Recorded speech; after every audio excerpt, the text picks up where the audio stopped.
तो दोस्तों आप सभी का स्वागत है हमारे YouTube चैनल 1000 केसे में। तो दोस्तों आज सबसे पहले मैं ये कहूँगा कि आप मेरे चैनल को सब्सक्राइब करें and press the bell icon for the new video. दोस्तों आज हम टिड्डी दल के बारे में बात करेंगे। इसका कुछ असर हरिरामपुर गांव में भी दिखा है और हम इस टिड्डी दल की सारी जानकारियाँ हम अपने वीडियो में आगे चल कर लेंगे। तो चलिए शुरू करते हैं। शुरू करने से पहले आप मेरे चैनल को subscribe, press the bell icon and like share please.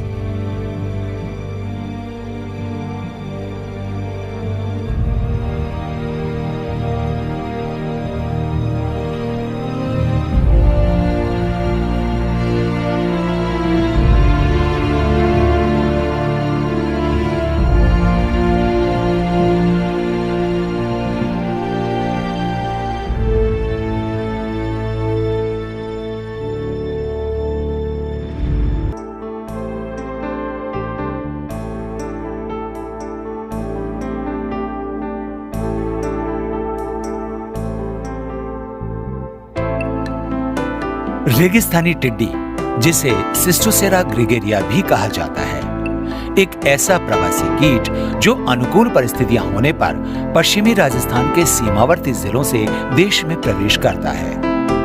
टिड्डी बहुत बड़े दल के रूप में चलती है। इसके 1 वर्ग किलोमीटर क्षेत्र के दल में लगभग 8 करोड़ तक टिड्डियां होती हैं। टिड्डी सामूहिक रूप से उड़ान भरते हुए हवा की दिशा में एक दिन में लगभग 150 किलोमीटर की दूरी तय करती है। टिड्डी दल अपने रास्ते में आने वाली सभी फसलीय और गैर फसलीय वनस्पति को चट करते हुए चलता है। हालांकि ये कीट हर वर्ष नहीं आता, लेकिन जब भी ये आता है काफी नुकसान पहुंचाता है।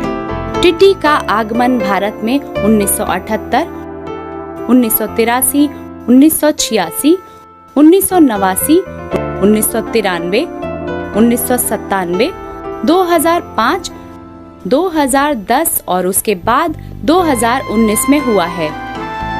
टिड्डी दल का सबसे बड़ा हमला 1993 में हुआ था। उस समय लगभग 3,10,482 हेक्टेयर क्षेत्र टिड्डियों से प्रभावित हुआ था, जबकि 2005 में 16,440 हेक्टेयर क्षेत्र और 2019 में लगभग 3 लाख हेक्टेयर क्षेत्र इससे प्रभावित हुआ है। टिड्डियां मूल रूप से कैस्पियन सागर के ईरान, कजाकिस्तान, अजरबैजान, रूस, एरियल सागर के Uzbekistan, Tajikistan, Afghanistan, Kyrgyzstan, Turkmenistan, Balkhash झील के साइबेरिया, चीन में गिरने वाली नदियों के बालू रेत से घिरे डेल्टा, मरुभूमि में घास के मैदान, मध्य रूस के शुष्क गर्म मिट्टी वाले द्वीप, फिलीपींस के अनुपयुक्त आर्द्र और उष्ण कटिबंधीय घास के मैदानों में स्थायी रूप से निवास करती हैं और सामान्यतया भोजन या प्रजनन के लिए सऊदी अरब, कुवैत, यमन, ईरान और पाकिस्तान होते हुए राज्य के जैसलमेर और बाड़मेर जिलों से हमारे देश में प्रवेश करती है। टिड्डियों के झुंड ग्रीष्म मानसून के समय देश में आते हैं। टिड्डी चेतावनी संगठन इनकी गतिविधियों पर नजर रखता है और इसके देश में आने की सूचना देने के साथ साथ इसके नियंत्रण का कार्य भी करता है। इनके आने पर जरूरी है कि इसे हमारे खेत में न बैठने दिया जाए। इसके लिए थाली, डिब्बा या ढोल बजाकर या शोर मचाकर इन्हें आगे खदेड़ देना चाहिए। यदि टिड्डी शाम के समय कहीं बैठती है तो टिड्डी चेतावनी संगठन और कृषि विभाग को इसकी सूचना देनी चाहिए, जिससे इनका नियंत्रण किया जा सके।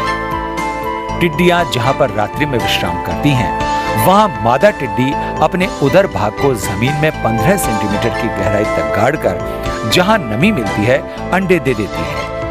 एक बार में टिड्डी 40 से 120 अंडे देती है। कुल 2-3 बार में लगभग 200 से 250 अंडे एक वयस्क टिड्डी देती है। ये चावल के आकार के और नारंगी पीले रंग के होते हैं। इसलिए आवश्यक है कि टिड्डी समूह को अंडे देने से पहले ही समाप्त कर दिया जाए। जमीन में नमी रहने की स्थिति में 10 से 30 दिन के बाद अंडों में से शिशु हॉपर्स निकलते हैं, जिन्हें फाका भी कहा जाता है। हॉपर्स काले और भूरे रंग के होते हैं। ये उड़ नहीं सकते, वरन ये जमीन पर फुदक कर समूह में आगे चलते हैं। ये वनस्पति के कोमल पत्तों को खाकर उन्हें काफी नुकसान पहुंचाते हैं। इनके नियंत्रण के लिए अपने खेत के चारों तरफ या इनके रास्ते में खाई खोद देनी चाहिए, जिससे सभी हॉपर्स उसमें गिरकर इकट्ठे हो जाएं। इसके बाद या तो उन्हें मिट्टी डालकर दबा दें या उसमें दवा स्प्रे कर समाप्त कर सकते हैं। हॉपर्स से वयस्क टिड्डी बनने में लगभग 20 से 25 दिन का समय लगता है। टिड्डी पहले गुलाबी, फिर भूरी और अंत में पीले रंग की हो जाती है। पीले रंग की टिड्डी पूर्ण वयस्क होती है। मादा टिड्डी आकार में बड़ी होती है और इस पर काले रंग के धब्बे होते हैं। ये प्रतिदिन लगभग अपने वजन के बराबर वनस्पति खा जाती है।